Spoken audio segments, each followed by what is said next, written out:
চারিদিকে শুধু পাহাড় আর সবুজ পাহাড়। আমাদের ইন্ডিয়া ট্যুরের চতুর্থ দিনে মিরিক ঘুরে আসার পথে পাহাড়ের পাদদেশ হতে পুরো পাহাড় জুড়ে চা বাগান।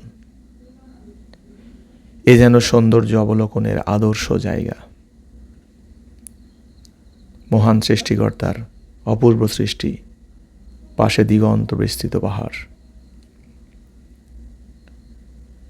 দূরে, যত দূরে চোখ যায় শুধু পাহাড় আর সবুজে ঘেরা পাহাড় চোখে পড়ে।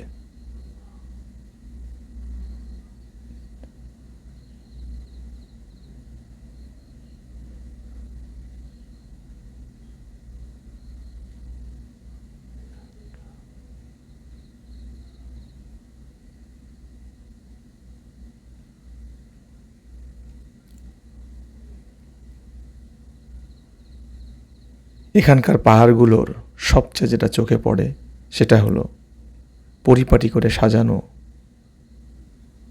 পাহাড়গুলো যেন প্রত্যেকটা দর্শককে আকর্ষণ করে এবং নির্মল আনন্দ দান করে। যে আনন্দের কথা ভোলার নয়, যে পর্যটকেরা তা অবলোকন করবে তাদের মনোচিত্তে দৃঢ়ভাবে গেঁথে থাকবে এই সৌন্দর্যের কথা। ধন্যবাদ প্রিয় দর্শক, সাথে থাকার জন্য।